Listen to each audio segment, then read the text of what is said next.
তোমরা যা জানো তা আলেমদেরকে জিজ্ঞেস করো। আপনি যেহেতু আলেম নন, তাই আপনি যতই ধর্মীয় বক্তব্য দেন না কেন সেটা জনগণ গ্রহণ করবেন না। উপরোক্ত আপনি প্রচুর আলেম বিরোধী বক্তব্য দিয়েছেন, এই বিষয়ে কি বলবেন? প্রশ্ন করা হয় আমাকে, বলে যে আপনি তো আলেমদের বিরুদ্ধে কথা বলেন। এই যে কথাটা বলে আলেমদের বিরুদ্ধে কথা বলেন, কিন্তু জনগণের কাছে একটা মেসেজ আছে। আল্লাহ বলছেন আলেমরাই হচ্ছে জ্ঞানী, তোমরা কিছু না জানলে তাদের কাছ থেকে জেনে নাও। কাজেই দিন সম্পর্কে জানার জন্য আলেমদের কাছে যাবে। আপনার কাছে যাবে কেন? আপনি তো মাদ্রাসা পড়েন নাই। প্রথম প্রশ্ন মিথ্যা কথা। আমি আলেমদের বিরুদ্ধে বলতে পারি না, এটা ইম্পসিবল, অযৌক্তিক কথা, অন্যায্য কথা। আমি কিভাবে আলেমদের বিরুদ্ধে কথা বলতে পারি? ধর্ম ব্যবসার বিরুদ্ধে কথা বললে যদি আলেমদের বিরুদ্ধে কথা হয় তাহলে দুঃখজনক। আর ওনারা যে বলেন যে আল্লাহ বলছেন না জানলে আলেমদের কাছে জানো, এটা সূরা নাহলের মধ্যে পরিষ্কার আছে। আল্লাহ বলছেন শব্দটা হলো আহলে জিক্র, এখানে আলেম কথাটা নাই, আহলে জিক্র।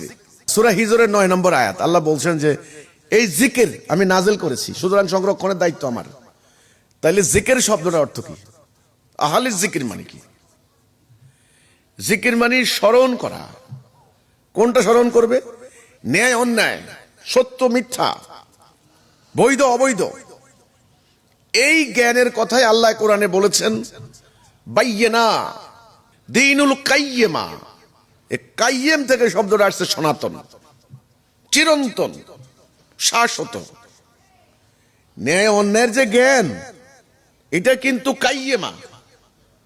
আল্লাহ রাসূলের প্রতি ঈমান আনা, সালাত কায়েম করা, যাকাত দেওয়া, সত্য বলো, মিথ্যা বলিও না, প্রতারণা করিও না, সুদ খাইও না, ঘুষ খাইও না, ব্যভিচার করিও না। চিরন্তন, লক্ষ বছর আগেও যে নবীরা এসেছেন, যেই সহিফাগুলি, যে কিতাবগুলি নাযিল হয়েছে, লক্ষ বছর পরেও যা নাযিল হয়েছে একই নীতি। স্মরণ করো, যারা জানে তাওরাত পড়ো, জাবুর পড়ো, ইনজিল পড়ো, এই নির্দেশনাগুলি আছে। আমরা এই মুসা আলাইহিস সালামের 10 কমান্ডমেন্টস, 10 আজ্ঞা কি আছে? চুরি করবা না, ব্যভিচার করবা না, ডাকাতি করবা না, দেখেন সুদ খাইবা না, এইটাই বলা হয়েছে। আহলে জিকির মানি আল্লাহর হুকুম আহকাম, আল্লাহর আদেশ নিষেধের যারা আহাল, যারা এটা স্মরণে রেখেছে, যারা মনে আছে, যারা গুলিয়ে ফেলে নাই, সত্য মিথ্যা একাকার করে ফেলে নাই, সত্যরে মিথ্যা বানাইছে, মিথ্যারে সত্য বানাইছে, এরকম যারা করে নাই, ওদের কাছে জিজ্ঞাসা করো। আল্লাহ কোরআনে বলছেন তোমার জীবন চলার পথে কোনটা করবা, কোনটা করবা না, কোনটা সত্য, কোনটা মিথ্যা। আচ্ছা, তুমি কনফিউজড হয়ে গেছো? তাহলে এই সম্পর্কে জানার জন্য, আল্লাহর যে চিরন্তন নীতি, এটা জানার জন্য যারা স্মরণে রাখছে, মনে রাখছে, তাদের কাছে যাও। এখানে আলেম শব্দটা নাই। ব্রিটিশের মাদ্রাসায় প্রতিষ্ঠিত হওয়া আলেম বাইর হইবে, ওদের কাছে যাও, এগুলা নাই। ভুল ব্যাখ্যা দিলে তো হবে না।